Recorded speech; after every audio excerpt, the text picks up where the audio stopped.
बेदलाक लोगोफोर दिनैबो आरो अरुणाचलावबो बन्द जालायबाय दा बन्द हा हाबदोंमोन जों नै आरो आसामाव हाबफिनलायबाय आरो आसामावनो दंखायोमोन नालाय बैयावसो हाबनो नागिरदोंमोन गेटआ ओमफ्राय दा ओइ नै नुदोंना जमा मानसि जादों बेयावहाय हाबनो होआखै आरोना लोगोफोर माबा डिस्ट्रिक्ट इउनियननि थाखाय बन्द खालामदों साखा बन्द हाबनो मोनला आरो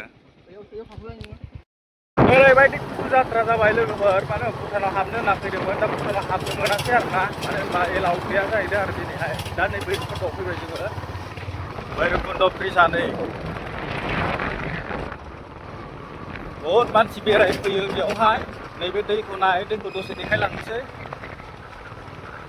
दैया देरदों खिन्थु बे साइडथिंजाय गिदिर फैदों नै ओरैजाय भिउआ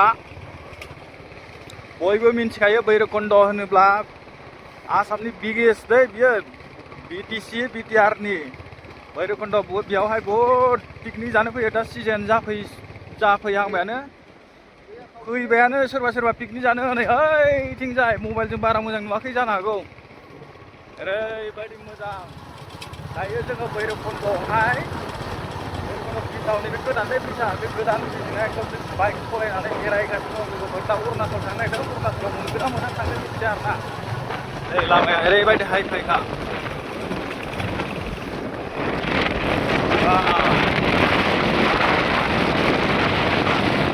अरुणाचल थांनि र' मोनगोना मोनाखै दिनै अरुणाचलखौ बन्द होननायसो खोनादोंलै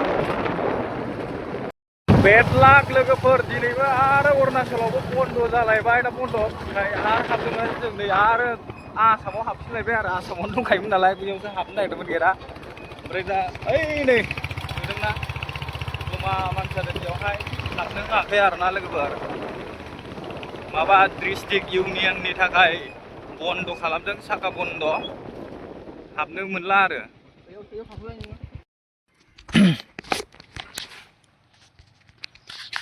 खाफालानो बिराद मोनदालै दिनै लोगोफोर भुटानाव थांनो नागिरबाय भुटानावबो मात्र थाव सोनोल' होयो ओमफ्राय बेरायनो मोना जाहैदों आरोना बेरायनो मोनब्लाबो आथिंजों ओमफ्रायो आधा किल'मिटारल' होनना बुंदों बे आधा किल'मिटारखौलाय मा थांनो आरोना आरो दा जोङो माबायावहाय अरुणाचलावबो थांनो नागिरदोंमोन माबा अरुणाचलावबो दिनैहाय माबा इउनियन डिस्ट्रिक्ट इउनियननि माबा बन्द साखा बन्द जाहैदों आरोना लोगोफोर दा बेनिखायनो जोङो दसे नैबे माबायाव थाफैबाय आरो दानस्रि रेस्टुरेन्टसो होनगोन ना मा होनगोनथाय बे रिजर्ट दानस्रि रिजर्ट नै जायगाफोरखौ एसे देखायनोसै आं नोंसोरनो नै ओरैजाय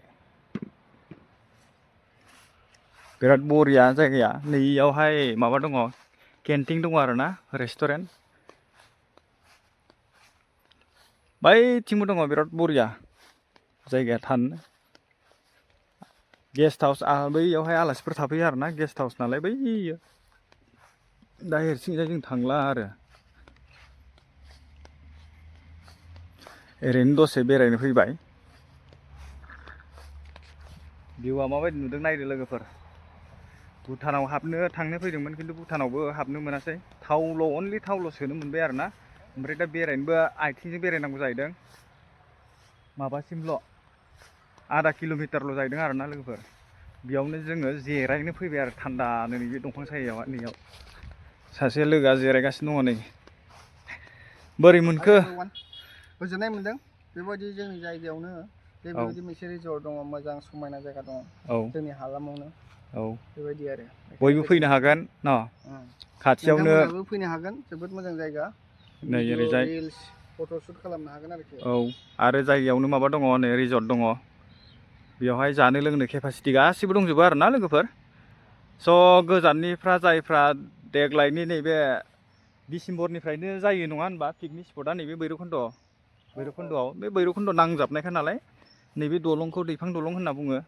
हाजोआ ओइथिं दङ बे दंफाङा मानो होनबा होथेबाय आरोना हाजो गावख्लाबनायफ्रा भैरबकुन्दनिया बेयाव फैनो हागोन जाफैनो हागोन जोंबो दसे बेयाव बेरायफैबाय मानो होनबा खाफालानो बिराद गाज्रि जोंनिया भुटानाव फैदोंमोन खिन्थु भुटानावबो हाबनो मोनासै हाबनो मोनो खिन्थु आधा किल'मिटारल' बेखौलाय मा बेसेबां गोजान थांनो आरो भुटानाव जेबो नायथावना जेबो बुस्थुआनो गैखाया नालाय बेखायनो जोङो फैफिनबाय आरो अरुणाचलाव थांनो नागिरदोंमोन अरुणाचलावबो माबा दिनैहाय डिस्ट्रिक्ट इउनियननि बन्द होनदोंमोन नामा साखा बन्द बाइकखौ लांनो हाया बेखायनो जों बेयावहाय दसे गरम मोननायखाय जिरायफैबाय आरोना लोगोफोरजों।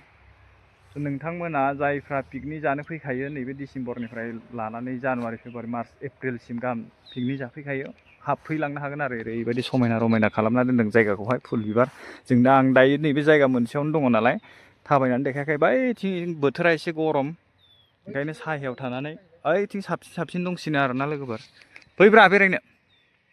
हेलमेटाबो लादो ना लाया? लादो हेलमेटाबो।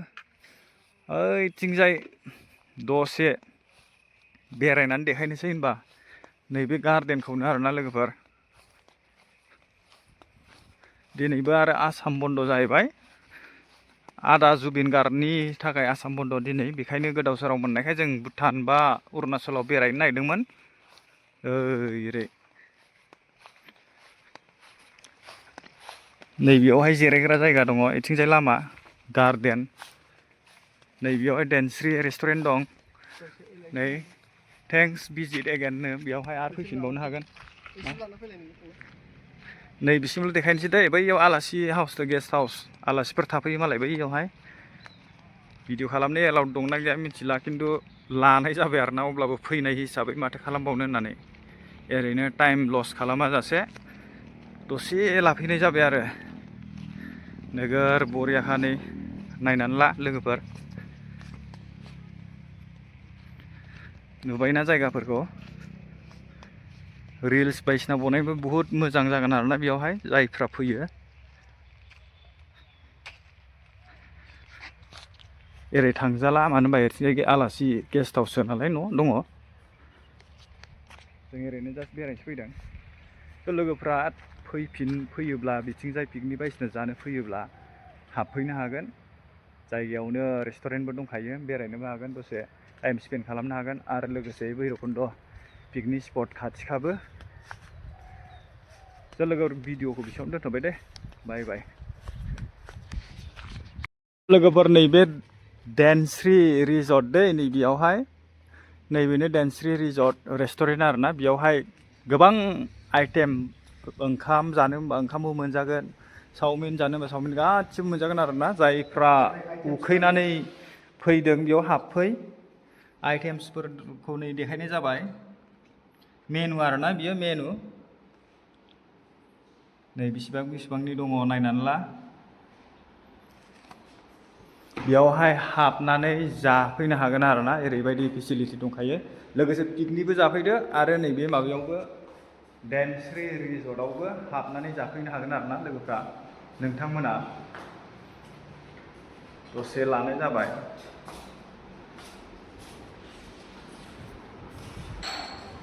एरै सिदा फैयोब्ला डाइरेक्ट थाङोब्ला भैरबकुन्द मोनगोन आरोना। भैरबकुन्द बै स्लुइस गेटखौ मोनगोन। ओमफ्राय एसे नै बिथिं लामा गावनाय दङ, सिगांनि फुराना नैबे फुराना लामा, बै माबानि लामा दालां गोजामनि आरोना नैबे लामायाहाय। ओमफ्राय दा इथिंजाय गोदान बनायबाय नालाय दालांखौ, बेथिंजाय थाङो आरो। नैबे दालां मोनसेया नुदोंना, नैबे दालां मोनसेया फुराना, बै मोनसेया जाहैबाय गोदान आरो। एरै फैयोब्ला नैबे दखानखौ सिदा मोनगोन रिजर्टखौहाय। लोगोफोर भिडिअखौ नायदोंब्ला नोंथांमोना अननानै लाइक, शेयार, साबस्क्राइब, कमेन्ट खालामना हो आरो लोगोसे अननाय होदो आरोना। भिडिअखौ बिदियावनो दोनथ'नाय जाबाय। गोजोन्थों।